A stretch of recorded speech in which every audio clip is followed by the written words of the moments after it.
Welcome to the weekly SC Hub episode of the NBL podcast. This is Barnesy here, your host, here for the last round 20 of the NBL Supercoach season, and joined by the Fantasy Phoenix, mate. Welcome back. I think it's been about 6 weeks since I had a chat to you. I hope you've been doing well and your Supercoach is going great guns. Yes and no. It was probably around when I started sliding last time I was chatting to you. Yeah, there was that point where Adelaide had that double. I went Vasiljevic and Wiley instead of Humphreys and Kell, who were both cheaper, and backfired big time. But going pretty well aside from that, mate. I did exactly that same move. Ended up getting Kell in later, but at least Humphreys has slowed down for both of us, so that's a little bit better. Yeah, that's it. Look, anyone that's tuning in, join the Discord because it's not only for the NBL for the final week of the Supercoach season. You can see the link at the top of the page here. But aside from that, on the Discord server for the SC Hub, you can also jump into all the other sports. I host the NRL All-Stars podcast, which isn't the official SC Hub podcast, but you can follow me on Twitter and see that one, or subscribe, SoundCloud, iTunes, Spotify, everywhere. But also, the Supercoach Hub has all the other ones too. So, AFL Supercoach is going to start soon and everything's covered. So, jump on the Discord server, give the SC Hub a follow and everything as well. But for this week, we do have a big round to talk about. And it is a round where it's not going to be the final podcast. We are going to try and get together for an SC Hub party podcast after round 20 to talk about how everything finished up. Look, mate, we were just talking off air. It does look like probably Dave is going to end up wrapping it up as number one, and he's been on the podcast before, so that's positive. But both of those guys, 1 and 2, look like they're probably going to be the top two, which is good. Yeah, for sure. And Dave's run especially, like this will go down as a historic season. Obviously, it's the first in Supercoach for NBL, but he's been at the top for, what was it, about round 11 or 12, whatever it was. He's been consistently at the top the whole way through, which, as you know, is pretty uncommon in a lot of the Supercoach and all the fantasy sports. So, yeah, it's a massive shout out to him. Don't want to jinx him just yet, but no, unless something ridiculous happens, looks like he's got a brand new four-wheel drive and the inaugural trophies to his name. So, yeah, very, very well deserved. Good on him. And obviously, playing for a good cause as well, too. Yeah, hopefully he gets there. And look, he's, for those that don't really know him, he's, I think, a statistical genius of some sort, because he's ended up winning like some big name charity comps for NFL as well, for NFL fantasy, and he's done all right with some of the other stuff as well for Supercoach. So, he's doing pretty well across Supercoach and fantasy platforms. So good on him. For this week, though, I think everybody probably wants to finish as high as they can. Certainly, we want to win head-to-head grand finals. I'm in 1 out of my 2, so I'm hoping to take that one away. I think it is a pretty tough week, and we should probably talk about the schedule first, because one of the things that I'm really worried about before we look at the trades is I'm worried about these teams at the top, or even at the bottom, because the top teams, I'm worried that Melbourne or even Perth, like, both of those teams are on double game weeks, and that's going to mean that people gravitate towards those players and even captaincy options. But the worry obviously is that especially if they win the first one and the second one doesn't make any difference, that they're just going to take the foot off the pedal, and either star players, key Supercoach options, are going to get less minutes, or alternatively, they might not even play. They might just rest them. And I tell you what, like, if Perth is in a position where they can't do any better than where they are for that second game, I'd 100% be just sitting Bryce Cotton. He's been playing like 35, 40 minutes all year, and you just rest him. And if that happens and you've captained him, it's a disaster. So then you got the teams at the bottom where it's like, do they just give their starters that are normally 30 minutes, 15 minutes and start playing their young guys? Because, you may as well do it if they've got nothing to play for. So those are my worries. How do you sort of feel about this schedule for the final round? I think that Perth I'm less worried about than Melbourne. Melbourne is big flags. Obviously, we've seen in other games where they've blown out teams where the big guns have really taken a step back, whether it's, you see like Travers Golding playing like 15 minutes or something, and guys like Tanner Krebs and Flynn Cameron are getting big minutes. So there I definitely would worry about Melbourne. Perth is an interesting one. Obviously, as a Hawks fan, that I'll be at the game tomorrow, but I really think that Cotton's going to want to come out and kind of prove everyone wrong, that says, no, the Hawks have got you covered. You can't do anything against them. So I think that he'll have at least a big first game, or at least try to. Hopefully just try to from a Hawks perspective. But yeah, Perth, I think, are less likely to rest. And in terms of the teams at the bottom of the ladder, I think today it's come out that hopefully hopefully for the Phoenix, that Mitch Creek and Gary Brown will both be back for the Phoenix in their final game against the Kings. And I think that is, if they can play, they'll play as hard as they can. They've had a pretty rough year. Hopefully they'll want to finish on a high. And also it would it would end effectively the Kings' postseason hopes, unless results went drastically different on the other side of things. So, yeah, I don't know about the bottom teams. I reckon they'll really try and push to end their seasons on a positive note. But yeah, these top teams, especially Melbourne, I'd really worry about. Yeah, and with the double game weeks, we've got a number of them to choose from too. So we've got Illawarra, we've got New Zealand, we got Perth, and we've got Melbourne United all on double game weeks. And it's no surprise, like I was the last couple of weeks saying I'm targeting getting Hawks and Breakers players in, because obviously you get the multiple double game weeks in a row, so it made a lot of sense. But coming into this week, if you don't have many of these guys and you can choose, like 100% as a strategy, I would be looking at Illawarra and New Zealand players the most, because I think they've probably got the most to play for. Those they're going to be less interrupted with their rotations and stuff. Obviously, Cotton's a premium, but aside from that, I think I'd be taking Illawarra and New Zealand players over the United and the Perth Wildcats players. Are you pretty much on the same boat with that? Oh, yeah, 100%, mate. It's they obviously they both need to win. I think one win from each of them locks away a playoff berth, and obviously, if either team can go on to win both, they'll finish in, like, whichever one would finish in fourth position. So that's obviously a lot to play for, having that double chance. And they've also got some super coach studs. I mean, we're looking at, over the last few weeks, some really consistent performers: Cheatham, PJC, Clark, all those guys. So yeah, if you haven't got the Hawks and the Breakers big dogs, they're who you really want to be targeting this week. Yep, 100%. And it's also a bit tricky too. We're going to talk about players in a second, because I think that if you did stack up on the Illawarra and New Zealand players and you have Cotton like I do, it becomes really tricky on who to trade in, because I've got heaps of money, but I can't even spend it, because the guys that I'm looking at as probably the best options don't even cost that much, because I've already got most of the best options. So it's a really hard week. And I will say too, the good thing with Illawarra and New Zealand is it's not just that they're not going to rest; it's that they're going to ride their stars into the ground. Like, we had some funky stuff happening with Froling a couple of weeks ago, where he played 20 and 22 minutes and stuff, and whatever. And there might be some overcautious stuff that's happened with Gary Clark with his injuries the last month and stuff at times. That's not going to happen. Everyone's just going to get run into the ground to try and win these games. Forget about, Cheatham making a dumb play for New Zealand and the coach yanking him for a bit of a rest for a little while. That's not going to happen either. They'll run him into the ground too, because they don't have anyone else in that front court to really contribute with Lamb out offensively anyway. So I'm really keen on all those guys.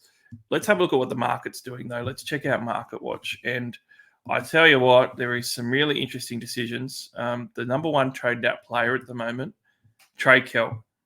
Now, it's a tale of two halves of this season. His overall average is very solid at 29.8 points per game. He's worth 411,000. So teams are looking at it going, look, I can get him out and go to all Bryce Cotton or something. And that works out. I am holding him for all money. It doesn't matter who else I need to trade out. There's plenty of options for me to trade out. There is no chance I'm trading out Kell. The second half of the season, he's averaged close to 40 points a game. And he's done it by doing some amazing across-the-board statistical scoring, like we've spoken about for ages. When you're having a look at his single games, like, he can easily go a 45, 50-point single game.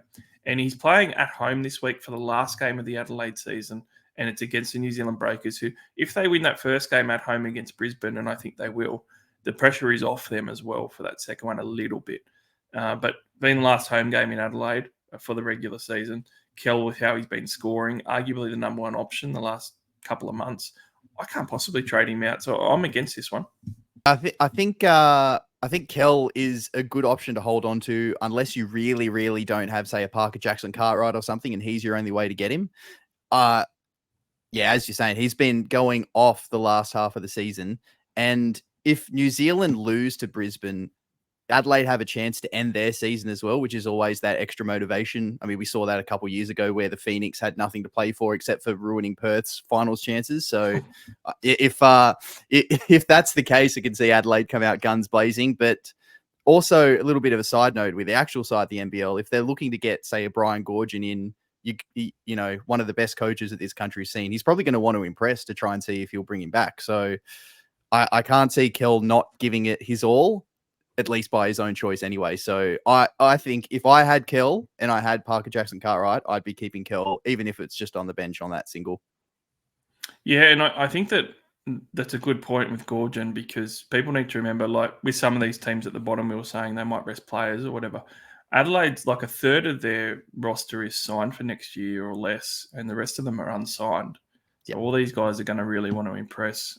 So good points. Isaac Humphrey's the second most popular trade out, and I'm much more aboard getting rid of him. He's 340,000 at the moment, and look, he had a really good run, but he's tapered off. 25 points, on the weekend was pretty average. After, I think pretty much around round 15, we were saying, geez, he's gone a few rounds where he's averaging 30 plus. He's solid as a rock doing that. And then round 17, he had a single game week of 16 points, followed up by a double game week of 66, which brought him back. But then he's got his 25. He's just been a little bit average, and we've seen that fluctuation from him at the start of the season too. So I'm fine with getting rid of him. That seems to make a bit of sense, whereas Kel doesn't. Are you good to get rid of him? Obviously, with the forward and center options that teams can get in on the double game week. Yeah, that's the key part there. Your alternatives there. You've got a lot more forward and center options, as you just said. If you don't, there's people like Clark and Froling, Cheatham, Pinder, all those kind of guys that have the double and are probably going to score more at that position. On the flip side, as a counter argument, similar to with Kel wanting to impress Gorge, there's that talk of Humphrey's contract being up in the air. Adelaide aren't offering him what he wants, and he'd probably want to finish the season on a high himself to either say to them, well, yeah, maybe you should up the price, or to the other suitors such as the Kings of reassure them that, you can spend the money on me, I'm worth it. So if you were stuck holding him, it's not the end of the world. But of those two, Humphreys, I'd definitely be happy to let go. This next player is the guy I'm trading out for sure, and that's Milton Doyle. Huge fan of Doyle. He's playing at home versus Perth, which makes it a little bit easier. But I think he might go well this week. But it really worries me with how he goes in and out of games. And I remember last weekend I couldn't watch the start of the game, and I tuned in about 10 minutes in, and he hadn't taken a shot yet. He'd played 10 minutes, and he had not taken one shot yet. And it was just, he ended up okay. Like, he still ended up scoring all right, but it was pretty amazing, actually, that he ended up with 21 points, to be honest. And that's not okay. It's below average for him. But, considering that he hadn't taken a shot until just before halftime and he scored next to nothing, he managed to get 5+ assists and rebounds and a couple of steals, which made it okay, but only made a couple of field goals from memory. It's just, it doesn't make any sense to hold him. And he's someone who went up 22,000 in value. So he's 362,000.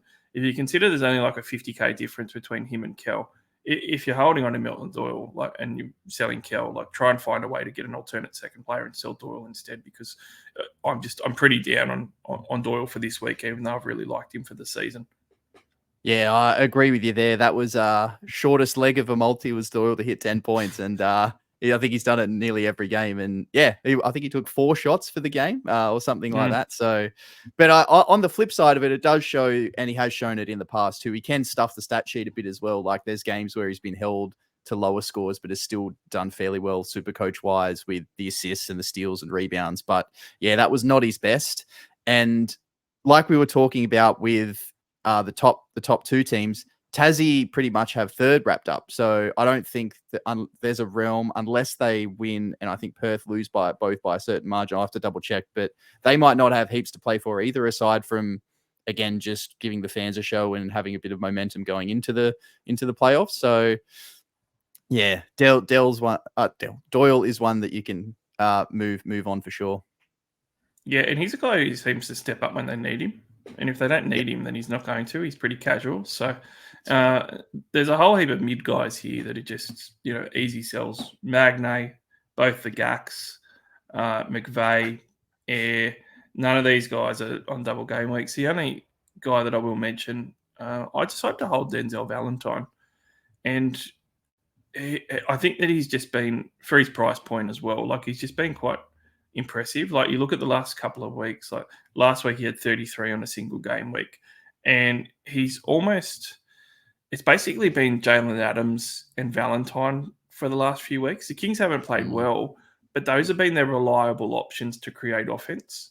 And it's really translated for Valentine. Like he's hitting a heap of threes, which he's done all year. I think he's at 40+% on his 3-point shooting this year. He's been very good at that. And he's also been very good at making some passes and getting some assists. He's been great at turnovers too, but we won't talk about that. So I think he's at 317,000 now, so he's at a decent price point. But I mean, he's not like at a 360K price point for a Milton Doyle and some of these other guys that you can get rid of. So I'm looking at the matchup as well with the Phoenix, and even with the returning players that the Phoenix have potentially, the Kings have to win this. And they've been playing terrible, but even in their terrible games, Valentine's been relied on, and he's kind of come through quite a bit the last month. So I'm expecting another 30s plus game from him. And for the price point, I think that it's an okay hold. I wouldn't say to anyone, don't sell him. Very team dependent, but for me, I'm going to hold him because I actually expect him to go better than some of the other stars this week with the matchup and everything in play for the Kings. It could be a good punt to go for. You know, he's got a bit of a ceiling, and you hit the nail on the head. They've got to win. He's not their main man, which I think helps too. With Jalen Adams being the number one guy to shut down to try and beat the Kings, like a Kenyon and a Ben Air will probably focus on him more than Valentine, which could benefit him significantly to try and get that extra points from being the main facilitator while Adams has to sit in the corner being face guarded. So if it definitely isn't a trade in, and as you said, if he's the one, say, single game week player you're moving on to get a decent double, then go for it. But it wouldn't be the end of the world if he's stuck sitting on your bench. Yeah, there's like everyone's going to have some single game options that they're going to keep, and I think people will look at his 24.4 average for the season and say, look, he's had a pretty average season. But you need to look at the recent form and the other contextual factors, which is that they need to win, and also that he's going to have. Quite often he'll have some young, inexperienced guards from the Phoenix or forwards even that'll be marking him. And I think that being the veteran he is, the NBA caliber type of guy that he's been in the past, he'll carve that up with how he's looked the last month. So certainly Kings fans are going to be yelling at me, mate, because they're going to be like, he makes mistakes, he turns it over, he's lazy sometimes, he dribble, he loses it like he's a center sometimes, all this stuff. And I see the Kings forums and stuff. All that's true. But he also does some great stuff, and he needs credit for that. But in Supercoach, we don't really care about that. We just care about his scoring. And his scoring is probably going to be good this week. Look, the trade-ins, this is a more exciting thing to talk about. Bryce Cotton's the number one most trading player. I couldn't argue against that at all. He's 405,000. It's the cheapest that he's been in like a month. So, I mean, in a double game week on a guy that's averaging 37 for the year, which is down for him, but still one of those guys that can do 40-plus point games easily, and he has in the last few rounds. It seems like a no-brainer, really, doesn't it? I think so. It probably situation dependent. A lot of the people that are bringing him in could be trying to match, say, a league opponent to, which is definitely where I'd recommend doing it if say that's a unique and you do that and you good chance of winning. But he's probably not the home run transfer in this week that he would be most other weeks. He's coming up against a team that's held him the best twice in both their meetings this year. And as we mentioned before, they might not have a lot to play for. Now, Cotton is a guy, even when they're winning by 25, he's still playing until there's 2 minutes to go in the fourth. He's not one of the stars that takes a seat early. But yeah, it could backfire not bringing him in, which is why I think a lot of people are jumping on for the fear of that he's going to go huge and really bite you. But yeah, if I'm toying it with it myself, whether I will or not. So very team dependent. It's an interesting one. Yeah, I think I agree with what you said in that he's a good trade-in, but not as good as other weeks. They're both away games too, which is important. They're playing at Illawarra and at Tassie, and that's not great for Perth on the travel stakes. It's pretty rough. So he could carve up, like you said. Both Illawarra and Tassie can defend him well, and I would actually go out on a limb and say if you don't have Jackson Cartwright, I would rather get Jackson Cartwright this week than Bryce Yeah, Cotton. 100%. It's a big call. Some people on name value go, no, it's Cotton. No, it's Jackson Cartwright this week, just based on the matchups and all the situation and stuff. And current form is that he's been playing just as well as what Cotton has for Supercoach. So I think it really depends on team. Like I've got Jackson Cartwright, I've got Clark, I've got Froling, I've got all these other high-scoring double game week guys. I certainly would be getting Cotton over any Melbourne United players. That's a no-brainer for me. But yeah, I probably across all Supercoach sports, it's one of those things where probably expectations important. And I would get him in fine and expect good points. I just wouldn't expect like a captaincy 90 point giving you 180 doubled type of week because I don't think that's in him this week. No, I don't think so. That's a good point there. Yeah, if you've got him, but you've got those other options, I mean, we'll talk captaincy probably a bit later on. But yeah, I wouldn't put the captaincy on him this week. But it's not a bad trade in. It's just not a home run this week. Yep, Illawarra have limited him twice this year already, so that's something to consider too. So, Saar is a very interesting one. As soon as lockout opened, finished, I should say, and the game opened for round 20, I put in Saar, and I'm like, you know what? Not many people are going to do this, but it's a good cheap option, and I'm going for it. I'm getting rid of a Gak, and I'm getting in a Saar, and I really like it. And then all of a sudden, he's the second most popular traded player. It's a theme of this week, right? There's a lot of guys that are sort of 170 to 250 in price that are actually, a lot of them will outperform the more expensive options. Saar had a really good game last week. He ended up scoring 45 for the round. And I think context is really important at this point. You can't look at his averages for the season. You got to look at the fact that he scored a 40-pluser last week and that at 217,000, we're in the final stages of his NBL stint. He's going to be in the NBA draft. He's a potential number one draft pick. This is money time for him. It's also money time for him to maintain that number one pick because this is a time that everyone's watching in the world, right? Especially the draft scouts and all that. I think that they'll let him get minutes, and I think that if people rest in any of these games, Saar's going to be on the court still, and that's going to be a huge benefit. And I think that he's going to be super motivated these next few weeks to really, really cement his spot at the top of that NBA lottery. So I love it for 217,000. I think it's a really good second trade-in to be making. Oh, definitely. And especially as it's probably going to be on someone's bench. Your trade is why I reckon so many people have done it. They've got one of the GAC guys and it's not a big jump to get to him. Beautiful. You just make that transfer across. But yeah, his ceiling, as we've seen, has been big. And you're right. If they're going to rest guys, say a Pinder or a Doolittle are going to take a little bit of a step back, Saar's going to be getting hopefully more minutes than his average over the last few weeks anyway. I guess the only concern is if they have games wrapped up at the same time, do they then kind of wrap him up a little bit so that he's fine to perform well during the finals and not pick up a little injury that'll hamper that? It's probably a tough call with that number one pick hovering over his head. But he's one that I've strongly considered. And at this point, I'll probably be bringing him in. So, yeah, I like the pick for sure. Yeah, either of the Gaks to him is such a home run. I just love it.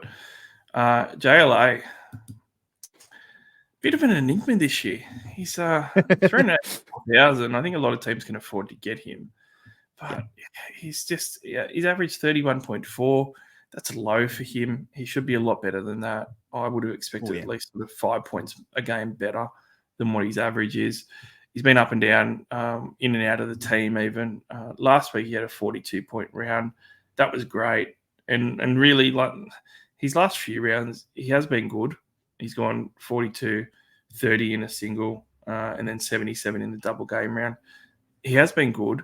It's just we spoke about United at the top, and I just think with his struggles throughout the year, with him in and out of the lineup and stuff, I'm sure that they'll play him, but I'm also sure that they'll sit him as soon as they can. And they've got someone on the bench in Huck Porty that I think they're conscious of, and they're also going to want him motivated and getting minutes going into the finals. because he's an Yeah, important secondary piece for them on that bench. And yeah, it screams to me like a time split in these games for this last round for JLA. And unfortunately for him, he can go through stretches where he's not particularly relevant in the game. And he's just, sort of getting a couple of rebounds and scoring 5 points in a pretty long stretch. And then all of a sudden, if he gets rested, you're in a lot of trouble for Supercoach. So it's got high reward. So I would classify it as a real risk reward pick. I think the reward is very high. If no resting and he gets max minutes across a double game week, he could be an 80 plus week pretty easily. But I think just as easily he could be quite disappointing. I'm going to hold off on him myself. But if anyone wanted to roll the dice, could be really big upside. Yeah, I mentioned when I did my pod the other day that I think that he is, as you said, that high risk, high reward. If most people have probably got Froling, or if they don't, they'll have Pinder at the center position. And if you want to go against the grain, he's probably the one to look at. His price, he's not that much more than Humphreys. So if someone was say Humphreys was on your bench, Froling's on the court, you're just moving Humphreys to JLA. That's not a bad move either. But yeah, he has had the up and down season, as you were saying. Even in that round where he had that 77, I think it was a 55 and a 22 or something. Yeah, so it was. even when he's had that ceiling, he's still on complete sides of it. So yeah, if I had to bring in someone from Melbourne, he'd probably be the only one. But yeah, the risk of it, well, it's for the brave, that's for sure. It's also for the head-to-head matchups who want to win a grand final, and you make the trade during the round, and you want someone who's not very highly owned. He's only at 3% ownership at the moment. Very few matchups, well, not very few, but not the majority of matchups aren't going to have him that people come up against, and he's going to be a really good point of difference player that can get your grand final win. So that's probably the biggest consideration for him, I would think. McDowell White, McDowell White I mentioned last week. And I sort of thought, you know what, he's sort of 205,000, and Supercoach pleb wasn't that big. Thought it was a bit average, and I just wasn't sure. I thought, it could go well with those extra minutes, but I just don't know because he's been so inconsistent this year. He came out and had a 58-point round, which is great for someone who costs 205,000, and he looks like he's going to get minutes now in a double game week where he's playing Brisbane at home, which is a huge game, and then Adelaide away. It's a really good double game week for New Zealand on the match up front as well. And at that price point, we mentioned Saab, and I said, there's all these guys in this cheap sort of price point that could really score well. McDowell White's another one, and he's only at 5% ownership too. So certainly, if you're struggling to get Bryce Cotton and you're getting like a Cheatham and a Froling in to get two guys, you could be better off just going a Cotton and a McDowell White, because a McDowell White may very well score as much as a Froling or a Cheatham or some of these other more fancied options that are more expensive. So I'm going to throw out the risk reward again. If he plays like he did last week, it's great. But I guess we just haven't really seen the consistency from McDowell White. So there is that bit of a red flag. Yeah, I love the McDowell White pick. I brought him in, I think, 3 weeks ago. He was about 150, 160 or something like that. It was when he came back from his most recent injury. That's the thing that's hampered him all year. But he's had, what did he have? I think he ramped up to maybe 15 and then 20 minutes or something like, or 20 and 25, and thought, yep, cool. If he plays minutes, he easily can score. For those that didn't play the old format last year, he was one of the great options. He had over the last couple of years, I think he's had a triple double or two, filling up the stat sheet. The only thing that's kind of hampered him this year has been those injuries and then playing alongside PJC. But yeah, I really, really like the pick. He's one that could also go a fair bit bigger if people try and, not that you really can, PJC's been really hot, but if people try and clamp him down, then McDowell White, perfect running the point. And as we saw in the last round, he was knocking down threes and step back threes and stuff. If adding that scoring to his game, I really like that pick. If potential to even start him as well, not just have it on the bench. So big tick for that one. Yeah, I think another guy that's not in the top 10 most popular trades is similar price point as someone like Dellavedova. And normally I think at this point, people will be looking at him as a point of difference in a double game week. He's actually come through a couple of times this year doing that on a cheaper price. I'd be worried about him resting though, and it's probably Yeah. a good benchmark. Like I would have quite liked to mention Dellavedova as more of an option, and I think that he could be. Like if he doesn't go off, he might be a cheap option for people to look at. But not when McDowell White's there. Like I think that you're more locked in on the minutes and stuff with him. So I like it. Keanu Pinder, I have not liked this year a lot. I've mentioned it several times that he's just been super average, and it's 29.4 points per game. It's not bad. It's not great. It's not at the level that Pinder should be at. It's certainly not at a level that someone's going to cost you at 362,500. He is expensive, but at this point, everyone's probably got money to play with. So it's not as much of an issue. 35-point game last week, though, was really good. The last few weeks, he's actually been a lot better, and he's had multiple defensive stats in every game. And I think that that's really been the linchpin. And he's also had more points than what he's been scoring. You're looking at some 4-point outings a month ago and stuff, and it's just not enough in the scoring without getting bulk other stats, and he just wasn't doing it. He looks a lot better now. Illawarra and Tassie are tough matchups away, but they look like they're probably tougher matchups for the guards. I'm not sure if it's going to be as tough for him in the middle. I do like it. I guess it's one of those things which probably says Pinder's season in a nutshell, really. It's just a bit, okay, I don't know. And that's probably Pinder for this year. Yeah, it's a bit of a shame because, as you said, it's not the heights that he should be at. Like, following his trajectory in the last couple of years at Cairns, if he went the same way, he'd be probably the number one averaging player this year. He just took a lot of time to mesh with, I guess, mainly Cotton, but that Wildcat system. And they also haven't been the best in that early to midpoint of the season anyway. But yeah, the matchups, I think it has changed a little bit over the last couple of weeks, but for a good chunk of the year, the Hawks and Tassie were one of the toughest for bigs. I mean, obviously Tassie's got Lee and then the Magne tandem. And despite some interesting offense and stuff that Froling's put out, he's been fairly decent, or at least Illawarra as a unit defensively. But yeah, Pinder is interesting, kind of like you were saying with JLA, a bit of an enigma. I actually brought in Pinder, was it last week? I think I just had an extra trade. Was it Clintman or someone on the bench? I just moved up to Pinder and hoping for the similar to JLA, that reward over in this final round. If they need wins or if it's close games and he's out there, he does have a really good ceiling. But yeah, that floor is pretty low as we've seen so far. Yeah, and I think that's the thing. I think that people probably want to go for more upside. If your team's already got heaps of upside in it, you don't really have many options to trade in, then sure, go for it, especially if you need a centre. Because, I mean, there's JLA and Pinder and Froling, and a lot of people have Froling. So if you want to go Pinder, it makes sense. You need a centre. I would actually prefer, though, depending on what your second trade is, to get a SAR in, to get his teammate in and play him at centre and spend an upgraded amount of money at your guard spot, or something like that. I like that more. But a couple of guards here that are really quite interesting. Tyler Harvey. I really don't want Tyler Harvey. I never wanted Tyler Harvey, but he's coming off a 71-point double game round, and he's 302,000. It's one of those guys where I was saying to you before we started recording, there's just, I've got all the expensive guys, and my team makeup is, I've got PJC, I've got Bryce Cotton, I've got Froling, I've got Clark, I've got Chatham. I've got all these guys, and it's making me have to look at some of these mid-tier options that are a little bit inconsistent. And I don't, 302,000 isn't great for Tyler Harvey value, but I've got the money to spend.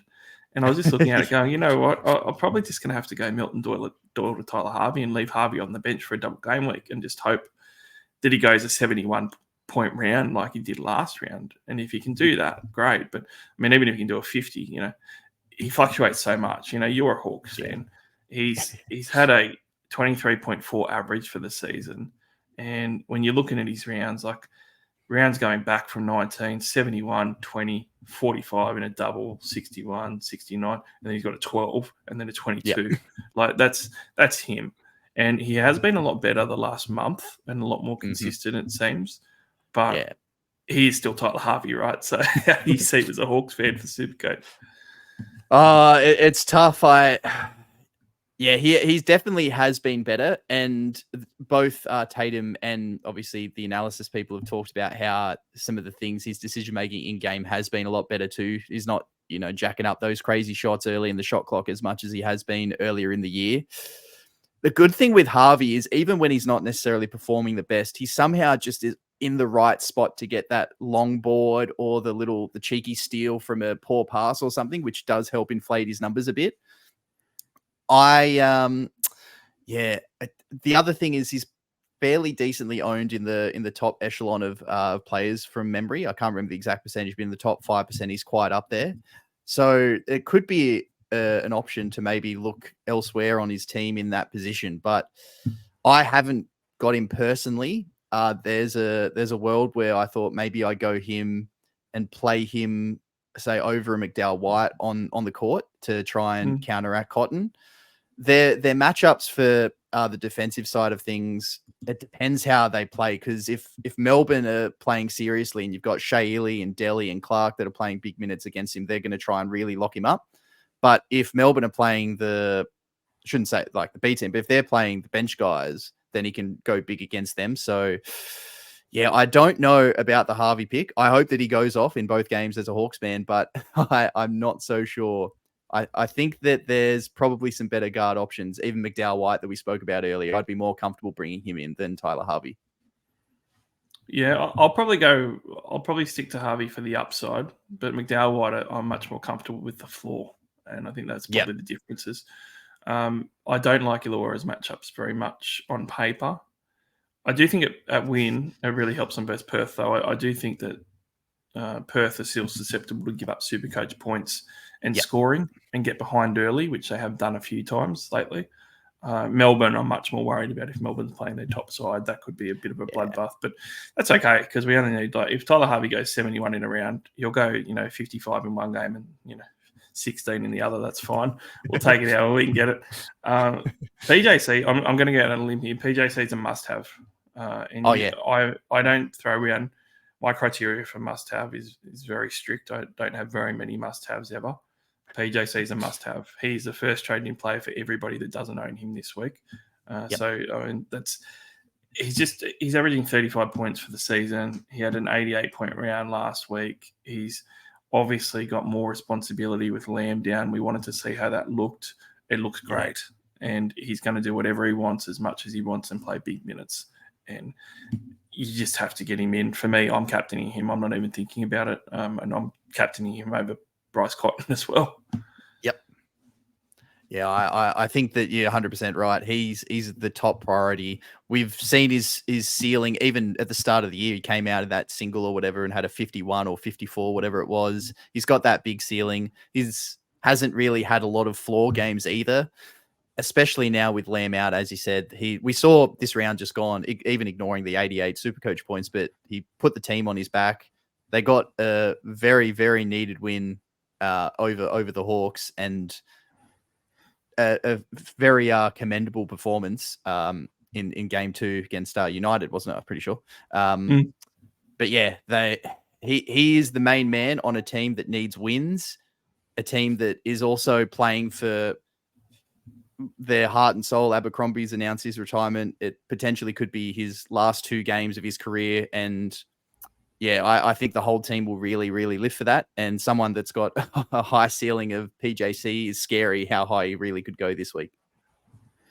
Yeah, agreed. I wouldn't be surprised to see 100+ pointer round. And look, I'm not saying it's likely at all. It may very well be 65 or something, which is solid, but I think it's in the realm of possibility. And that's when you're talking upside over someone like a Pinder who's never going to get near that, Sam Froling, another big man being traded in, 312,000. He's actually really good value, and I think that's the biggest thing with him. Like, he's averaging just over 29 points a game. I got him in last week, and I was really happy. 61.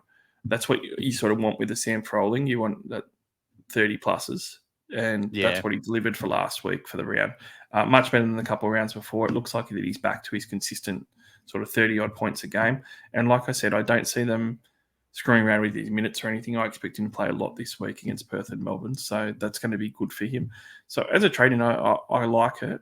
I probably like it slightly more than Pinder just for the consistency this week. And I think that's probably what he's up against. I think the extra 60,000 or 50,000 that you're going to get from going Froling over Pinder, I think could be really useful for teams' other moves. So I sort of like it a little bit more, but he's highly owned though, mate. So do you bother getting someone in that's 24% owned?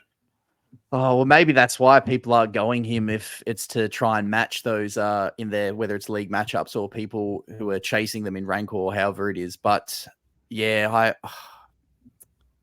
he hasn't had a lot of ceiling games over the last couple of months, but maybe that's not the worst thing. As you said, they need to play big minutes, all of them. I think the only thing that stops, well, obviously, touch wood, barring injury to any of them, but the only thing that stops him playing big minutes is early foul trouble. Peatling has been a little bit better as a backup big over the last couple of weeks, and Olbrick, who has been another bit of an enigma, but for different reasons this year. He has definitely had some good games over the last couple of months too. So, but yeah, Froling is their captain. He's their best local player. If they want to win, they need to go through him. And hopefully that equates to some more points. But as a Hawks man, as a super coach man, the biggest issue with him is his free throws and missing bunnies at the rim. So unless he's getting the offensive board from the missed shot, hopefully he can just put those in the basket. So, or 3,000 in the first quarter, that would be another one that I'd be worried about. Yes, that too. But if I didn't have him, I would want to bring him in. As we mentioned, team's got to win. That there's very little chance of him not playing big minutes as long as those criteria is met. But yeah, I don't hate the move. It's, as you said, a little bit in the cautious side, but hey, you hopefully know what you're going to get from him. Matty Yang's the next guy on the list, and he's another one of those value guys in the low 200s, 213,000. He's been doing pretty well the last couple of weeks with the extra minutes and responsibility. 44-point double game round, I think, was a bit low for him. I think people sort of expected him. I certainly pegged him at 50 plus, so he was a few points each game below. 22 a game on the weekend. He was 30 points and 29 points the 2 rounds before. And I sort of think that's probably his ceiling. That's sort of around the 30 mark. But I also thought that sort of around 25 is his floor. But certainly 22 a game is nothing to sneeze at that price point. So he looks like a pretty solid downgrade. I just have to say, I think that he was better a couple of weeks ago. I think now, if you're doing it for the last round, I would have to go Saar over him for the upside. Yeah. I can't see myself picking Mango over Saar for the last game of the season, last 2 games of the season with how they're both running. Yeah, no, 100% agree there. And I guess the difference with Saar is when Saar's had his down games, it's more been opportunity rather than performance, whereas Mango through it, the last few weeks aside, there's been minutes issues. There's been some foul or just basketball common sense plays. You can see Modi Mayor's just pulled him and been like, "That's ridiculous. No, just get out." There's been a few of those. So if I was picking between the two, it would 100% be Saar.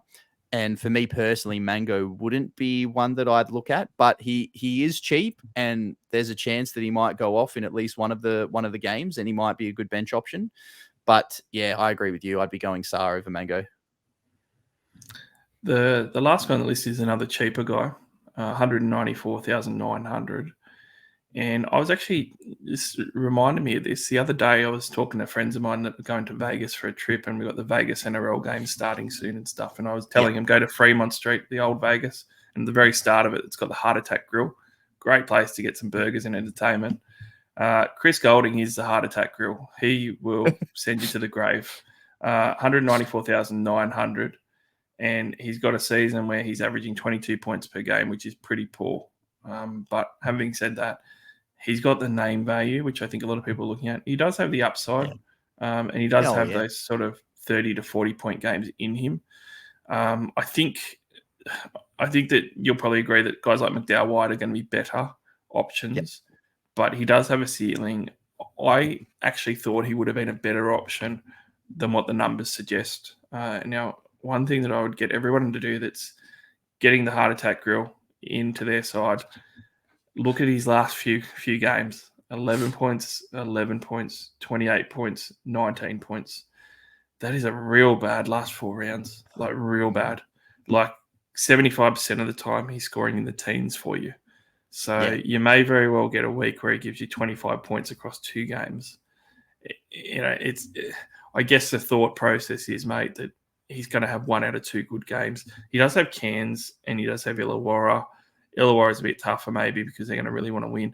But that Cairns one, maybe he can beat up on Cairns. That could happen, especially with those Adam Ford rotations. Like, I think Armstrong's going to be on him, and Armstrong's a good young talent, and he's going to try. But it's not like a McCall being on him. He only played 8 minutes last game, and seems like he's out of the rotation almost. Like, it could be a really good matchup for Golding, but geez, there's a lot of risk there.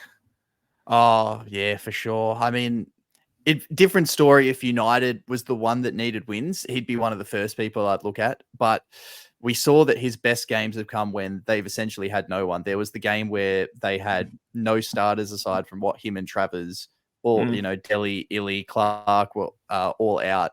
So he had to put the team on his back those couple of weeks where he had, I think, a 40-something and a 50-something. But yeah, coming into a week where he's one of the oldest on that roster, he'll want to be fit and firing in the playoffs and go for that next championship.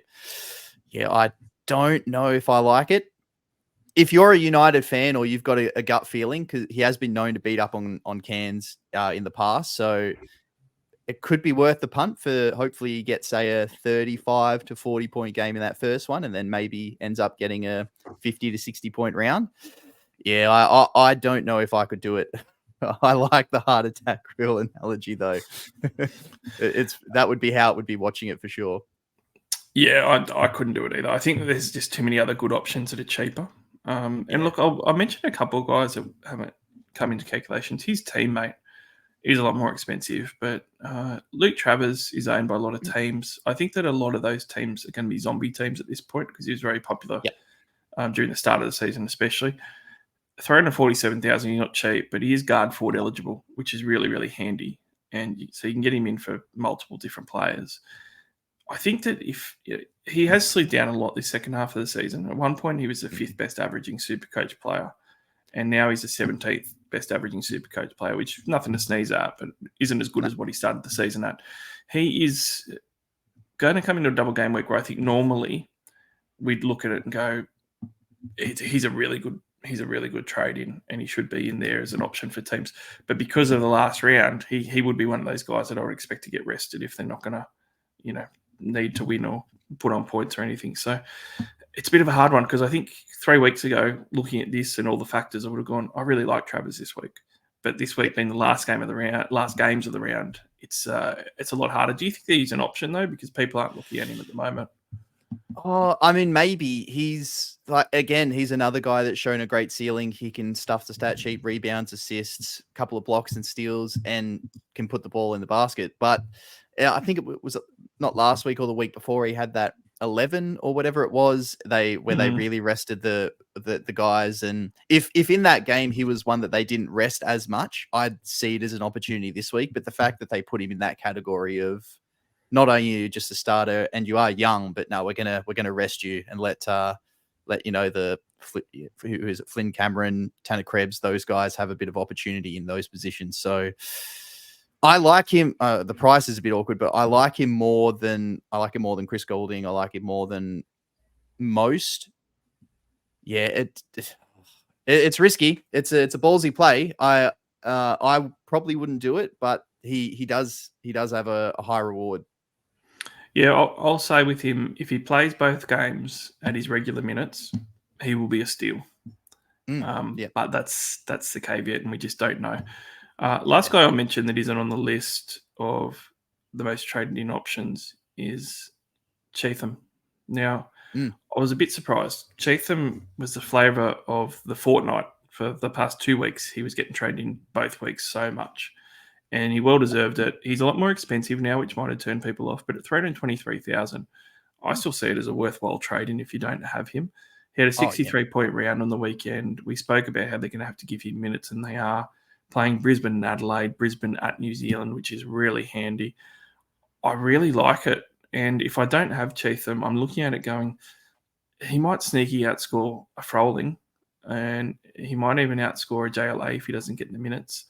And he could be one of the better forward options that is out there, but people aren't trading him in. And he's only in 13.5% of all teams. Now, that is really quite low, and it is half the ownership of what a Froling is.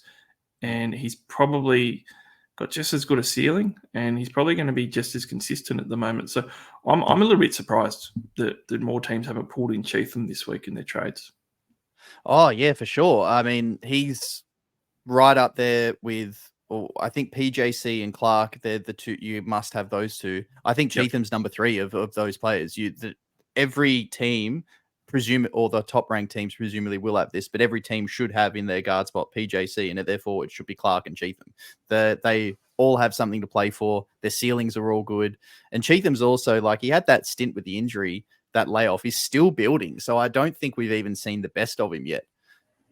If he's a smoky captaincy option, if you don't have him, it's an easy move across. We can talk captaincy options now, so it's a really good segue. For me, it is, and I think that I've called PJC Peter Jackson Cartwright a few times. For those that don't know, it's a bit of an inside joke because, you know, when I was growing up, the Peter Jackson 20s were all the rage for the smokers.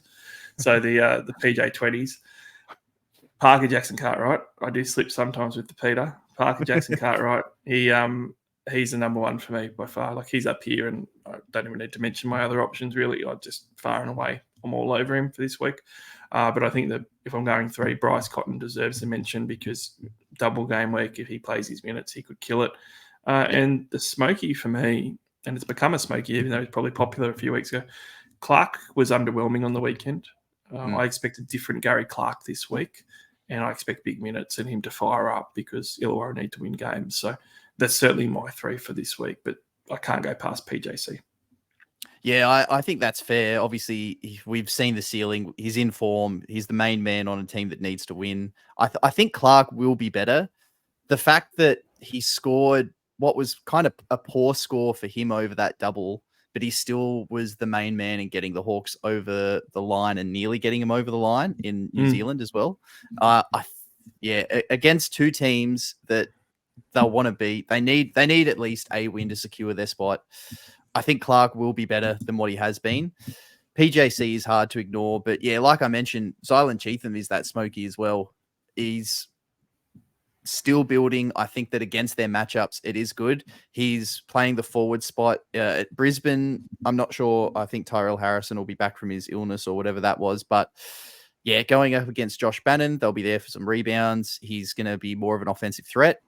And then Adelaide, I mean, unless he's directly matched up with Humphreys, he should really torch them too. So Cotton, I couldn't do it only because of the flags. You know, he's playing against the Hawks that have shut him down. But as I mentioned earlier, on the flip side, he'll want to prove himself too. So maybe there is that big ceiling score there.